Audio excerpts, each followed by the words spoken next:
Hello friends, मेरे digital classes में आप लोग का बहुत बहुत नए सेशन में स्वागत करता हूं। तो डेली बेस पे हम national international current affairs cover करते हैं डेली बेस पे। जो आपके बड़े बड़े exam UPSC, PSC, police constable, ऐसा कोई एग्ज़ाम नहीं जहां पे करंट अफेयर्स आपसे क्वेश्चन नहीं पूछा जाता है। और आप करंट अफेयर्स में अच्छा खासा नंबर भी कवर कर सकते हैं। मिनिमम 12 से 15 तक के क्वेश्चन आपसे पूछे जाते हैं, आपके हर एग्जाम में कंपलसरी होता है। बाकी चलिए स्टार्ट करते हैं सेशन को। पहले बार आए हैं तो चैनल को सब्सक्राइब करके रख लीजिएगा ताकि नोटिफिकेशन आप तक पहुंच पाए। पीडीएफ आपको टेलीग्राम में मिलेगा, तो वहां से जुड़ जाइएगा। हाल ही में संविधान दिवस कब मनाया गया है? तो संविधान दिवस हम हर साल जो है 26 नवंबर को जो है मनाते हैं। ठीक है, इसको जो है भारत में, ठीक है, संविधान को, ठीक है, ये जो इसी के जो है महत्व के बारे में इसको बनाया जाता है। 26 नवंबर 1949 को जो है इसको अंगीकृत किया गया था। यह जो है एक ऐतिहासिक दिन था। इसी दिन संविधान दिवस के रूप में मनाया गया है। ठीक है जी। तो ये खास करके जो है संविधान जो दिवस है, इसी के पीछे इसका मनाने का मेन उद्देश्य यही वो दिन है जो संविधान को, जो है भारतीय संविधान को अपनाया गया था। ठीक है जी, तो इसका आपको याद रखना है। और इसकी शुरुआत कब किया गया था? तो सन 2015 को। ठीक है, 2015 को जो है लागू किया गया था 1950 में। ठीक है, स्वीकार किया था 1949 में। इसको 26 जनवरी 1950 पूरे देश भर में लागू किया गया था। पहली बार इस दिन को मनाए जाने की शुरुआत 2015 से की गई थी। ठीक है, इसको जो है, और इसका मेन उद्देश्य यही है कि देश में जो लोगों को संविधान के संवैधानिक मूल्यों की जानकारी देना इसका मेन उद्देश्य। अगला क्वेश्चन चलिए देखते हैं। हाल ही में वरिष्ठ आईपीएस रश्मि शुक्ला को फिर से किस राज्य का डीजीपी, डायरेक्टर जनरल पुलिस, नियुक्त किया गया है? तो हाल ही महाराष्ट्र सरकार ने जो रश्मि शुक्ला है, पहले यहाँ के आईपीएस ऑफिसर थे, इनको फिर से महाराष्ट्र राज्य के जो है डायरेक्टर जनरल पुलिस जो है महाराष्ट्र के जो इनको फिर से नियुक्त किया गया है। महाराष्ट्र जिसकी राजधानी है मुंबई, ठीक है ना। एकनाथ शिंदे यहाँ के अभी जो है मुख्यमंत्री है। ठीक है, तो फिर से जो डीजीपी आईपीएस जो रश्मि शुक्ला को यहाँ के बनाया गया, कहाँ के? महाराष्ट्र के। तो इसको याद रखना है। थर्ड क्वेश्चन, हाल ही में नाडा ने भारतीय पहलवान बजरंग पुनिया को कितने साल के लिए सस्पेंड किया गया है? तो 4 साल के लिए। इसका बी ऑप्शन जो है करेक्ट आंसर हो। तो बजरंग पुनिया के बारे में तो आप सभी को पता होगा, भारत के जाने माने हमारे जो है पहलवान हैं। ठीक है, तो और जो टोक्यो ओलंपिक में कांस्य पदक भी विजेता रहे हैं बजरंग पुनिया 2024 में। ठीक है, राष्ट्रीय टीम के ट्रायल के दौरान इन पे जो है एंटी डोपिंग परीक्षण के लिए जो है यूरिन का जो है सैंपल देने से इनकार किया गया था। और इसीलिए जो नाडा है, जिसको नेशनल एंटी डोपिंग एजेंसी बोलते हैं, ठीक है, जिसको शॉर्टकट में नाडा बोलते हैं, इसका full form national anti doping agency होता है। ठीक है, तो ये जो है मतलब खिलाड़ियों को जो है, जैसे खेल स्टार्ट होता है, ठीक है, जो नाडा है बहुत सारे खेल, जैसे मतलब जो है, मतलब कहने का मतलब यही है कि जो है बहुत सारे जो खिलाड़ी होते हैं, मतलब जो है ऐसा मतलब गैर तरीके से, मतलब आजकल बहुत सारे जो है एंटी ड्रग्स वगैरह आते हैं। ठीक है, मतलब स्पोर्ट्स अच्छा प्रदर्शन करने के लिए यहाँ पे जो है इस तरह के ड्रग्स वगैरह, ठीक है, मेडिसिन वगैरह तो नहीं लेते हैं। ऐसे करके यहाँ पे जो है खेल स्टार्ट होने से पहले जो है चेक किया जाता है। ठीक, इसी तरह जो है जो हमारे भारतीय पहलवान है बजरंग पुनिया को, ठीक है, मतलब इनको जो है ट्रायल के दौरान इनको एंटी डोपिंग परीक्षण के लिए यूरिन सैंपल देने से जो है इनकार किया गया था इनको। तो इसलिए जो नेशनल एंटी डोपिंग एजेंसी नाडा ने पहलवान जो बजरंग पुनिया को 4 साल के उनको निलंबित कर दिया गया। ठीक है, तो ये इसका बी ऑप्शन जो है करेक्ट आंसर हो जाएगा। तो इसको आपको याद रखना है। हाल ही में किसने लैंगिक हिंसा के खिलाफ नई चेतना अभियान शुरू किया है? तो शिवराज सिंह चौहान कौन है? तो ये हमारे जो है कृषि मंत्री हैं, केंद्रीय मंत्री हैं। तो ये जो है तीसरा संस्करण है लैंगिक हिंसा के खिलाफ एक नई चेतना जो अभियान शुरू किया है। ये लगभग 13 राज्यों में लगभग 227 नए जो है लैंगिक संविधान केंद्र जो है जीआरसी का उद्घाटन किया गया है शिवराज सिंह चौहान के द्वारा। तो खास करके लैंगिक हिंसा के खिलाफ जो है शिवराज सिंह चौहान ने ये जो है चेतना अभियान को स्टार्ट किया है। ये जो नई चेतना 3.0 के तहत इसको शुरुआत किया गया है। इसका उद्देश्य यही है, ठीक है, महिलाओं लड़कियों के विरुद्ध जो है हिंसा को समाप्त करने के जो है आवश्यकता को संदेश देने के खिलाफ ये लैंगिक जो है हिंसा के प्रति ये जो है इस अभियान को शुरुआत किया गया है। पांचवा क्वेश्चन देखते हैं। हाल ही में ब्रेटन बैक का जो है निधन हुआ कौन थे? तो ये जो है लेखक थे। तो हाल ही में जो है ये ब्रिटिश लेखक हैं ब्रेटन बैक। ठीक है, इन हाल ही में जो है मतलब 40 साल के उम्र में इनका जो है निधन हुआ है। ये जो है एक उपन्यासकार है, जाने माने जो ब्रिटिश लेखिका हैं, ठीक है। तो इनका जो है हाल ही में जो इनका डेथ हो गया है। इन्होंने जो है महिलाओं पे एक जो है उपन्यास लिखी गई थी इनके द्वारा, जो बहुत ही जो है उपलब्धि इन्होंने पाई थी। तो ये जो है इन्होंने मतलब बहुत ही कम उम्र में जो है लेखिका के रूप में प्रसिद्धि पाई है। ठीक है। तो इनका हाल ही में जो है इनका डेथ हो गया, तो इसको आपको याद, ब्रिटेन के जो है लेखिका हैं। छठवां क्वेश्चन देखते हैं।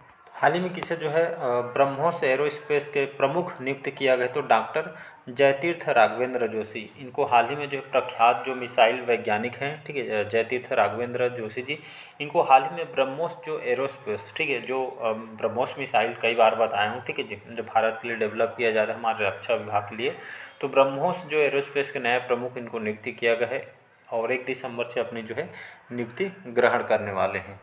और ये खास करके इनको जो है जो विश्व प्रसिद्ध BrahMos supersonic cruise missile system के विकास के लिए इनको जाना जाता है और इसी के जो है मतलब ये इनको जो है नया प्रमुख इनको नियुक्त, और इसकी जानकारी जो है खुद रक्षा अधिकारियों के द्वारा ये जो है जानकारी इनको दिया। 1 दिसंबर से अपना जो है पदभार जो है ग्रहण करने वाले हैं, तो इसको याद रखिएगा। 7वां क्वेश्चन है। अगला क्वेश्चन है, हाल ही में वरिष्ठ जो आईपीएस है दीपम सेठ को किस राज्य के डीजीपी डायरेक्टर जनरल पुलिस, ठीक है, नियुक्त किया गया है। तो हाल ही में उत्तराखंड के द्वारा जो है उत्तराखंड राज्य के लिए इनको जो है आईपीएस जो दीपम सेठ को डायरेक्टर जनरल ऑफ पुलिस जो है उत्तराखंड के बनाया गया है। उत्तराखंड की बात करूँ, देहरादून इसकी राजधानी है। पुष्कर सिंह धामी अभी बीजेपी पार्टी के यहाँ के मुख्यमंत्री हैं, तो इसको याद रखना है। हाल ही में आईपीएल नीलामी इतिहास में बिकने वाले सबसे युवा खिलाड़ी कौन बने हैं, तो वैभव सूर्यवंशी। तो इसका जो करेक्ट आंसर हो जाएगा वैभव सूर्यवंशी। ठीक है। तो आईपीएल नीलामी इतिहास में बिकने वाले सबसे युवा खिलाड़ी आपका वैभव सूर्यवंशी बने हैं, तो इसको याद रखिए। तो वैभव सूर्यवंशी को हाल ही में जो है 13 साल की एज में, ठीक है, 13 साल की उम्र में इनको जो है हाल ही में जो है मतलब सुर्खियाँ बटोरी ही इन्होंने। ठीक, आईपीएल नीलामी जो है 2025 में अभी जो नीलामी हुआ, जिसमें राजस्थान रॉयल्स ने इनको जो है लगभग 1 करोड़ से भी ज़्यादा रुपये में इनको जो है नीलामी में इनको खरीदा गया। ठीक, इनकी मतलब 13 साल की उम्र में यहाँ पे देख सकते हैं इनको करोड़ों रुपये की डिमांड जो है इनके ऊपर जो है आईपीएल ने जो है, ये आईपीएल के सबसे महंगा खिलाड़ी और सबसे कम उम्र के जो है यहाँ पे खिलाड़ी बन गए हैं। इसका सी ऑप्शन जो है करेक्ट आंसर हो जाएगा। 9वां क्वेश्चन देखते हैं। हाल ही में कहाँ डनलिन नामक जो संकटग्रस्त प्रजाति देखी गई है, तो आपके केरल में। तो हाल ही में जो है डनलिन नामक एक संकटग्रस्त प्रजाति केरल में देखने को मिली है। कहने का मतलब है केरल के जो कासरगोड जो जिला है यहाँ पे जो है, ठीक है, मतलब जो है लाल सिरे वाले जो है गिद्ध डिश, ठीक है, डनलिन वाले जो है संकटग्रस्त ये जो प्रजाति यहाँ पे केरल में देखी गई है। तो गंभीर रूप से संकटग्रस्त है लाल सिर वाला जो गिद्ध है। ठीक है। तो ये जो है कहाँ पे जो है कासरगोड करके जो जिला है यहाँ पे जो है देखने को यहाँ पे मिला है। तो इसको संकटग्रस्त रूप में सूचीबद्ध यहाँ पे किया है IUCN के द्वारा। केरल की बात करूँ, तिरुवनंतपुरम इसकी राजधानी है। पिनराई विजयन यहाँ के मुख्यमंत्री हैं। आरिफ मोहम्मद खान यहाँ के गवर्नर हैं। 10वां क्वेश्चन है। हाल ही में 40वां Akhil Bharatiya governor gold cup अंतर्राष्ट्रीय फुटबॉल टूर्नामेंट कहाँ संपन्न हुआ है, तो ये आपके गंगटोक, ये 40वां संस्करण है। ठीक है। ये फुटबॉल खेल से संबंधित है, अंतर्राष्ट्रीय फुटबॉल टूर्नामेंट। ठीक है। गंगटोक ये सिक्किम, ठीक है, गंगटोक सिक्किम में इसका आयोजन किया गया, जिसमें आपका भूटान, दुबई, मलेशिया ये सभी जो है फुटबॉल टीम यहाँ पे हिस्सा लिए थे। और ये जो है इस टूर्नामेंट जो है गंगटोक सिक्किम इसका आयोजन किया गया है और इसके तहत लगभग 16 टीम इसमें हिस्से लिए थे। और इसका जो चैंपियनशिप किसने जीता है, ठीक है, सिक्किम गंगटोक, ठीक है, इसका जो है और पलजोर स्टेडियम यहाँ पे इसका आयोजन किया गया था। और इसमें जो है नॉर्थ ईस्ट यूनाइटेड जो है जो FC जो टीम है फुटबॉल टीम ने इसमें जो है जीत हासिल किया गया है, जिसको आपको याद रखना है। सी ऑप्शन जो है करेक्ट आंसर हो जाएगा। 11वां क्वेश्चन है। हाल ही में किसके द्वारा लिखित पुस्तक बियॉन्ड द हिग्स बोसॉन का जो विमोचन हुआ है, तो माणिक कोतवाल के द्वारा। तो इसका जो करेक्ट आंसर हो जाएगा माणिक कोतवाल। ठीक है। तो कहने का मतलब ये है कि तो जो माणिक कोतवाल ने, ठीक है, अपने जो ये माणिक लेखक हैं, तो अपने जो पुत्र है प्रसिद्ध भौतिक जो फिजिक्स जो वैज्ञानिक डॉक्टर आशुतोष कोतवाल के जो जीवनी पे, ठीक है, बियॉन्ड द पुस्तक जो हिग्स बोसॉन ये पुस्तक लिखी है। ये खास करके जो है फिजिक्स के ये जो है, ठीक है, साइंटिस्ट पे ये जो बुक जो आधारित है, तो इनके द्वारा ये जो है इसको विमोचन किया गया है। अगला क्वेश्चन देखते हैं यहाँ पे।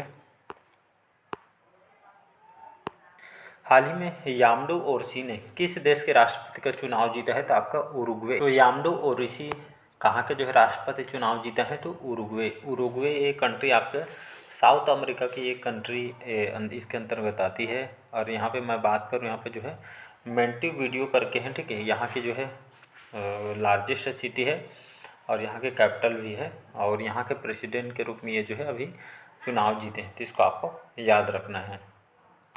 अगला क्वेश्चन देखते हैं, हाल ही में भारत यूरोपीय संघ ऊर्जा पैनल की 10वीं बैठक कहाँ, जो बैठक है, ठीक है, ऊर्जा पैनल के तहत 10वीं बैठक आयोजित हुई आपके ब्रुसेल्स में।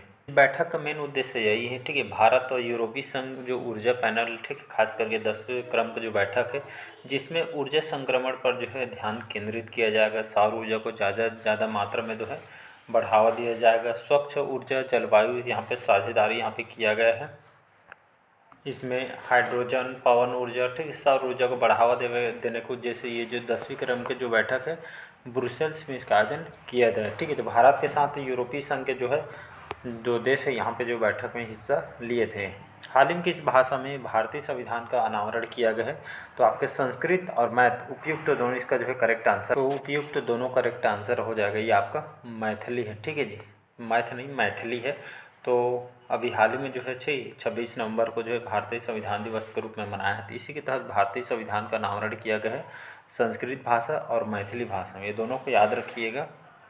तो ये जो है लगभग भारतीय संविधान के जो है 75 साल पूरे होने के एक तरह का जो है हम जश्न मनाएं भारत भर में, जिसमें संस्कृत भाषा हमारे जो राष्ट्रपति द्रौपदी मुर्मू 26 नवंबर को संविधान दिवस के अवसर पर नई दिल्ली में संस्कृत और मैथिली भाषा में भारतीय संविधान के जो है अनुवाद का जो है अनावरण किया, जिसमें मैथिली जो भाषा है मुख्य रूप से बिहार, झारखंड और नेपाल में इसको बोली जाती है।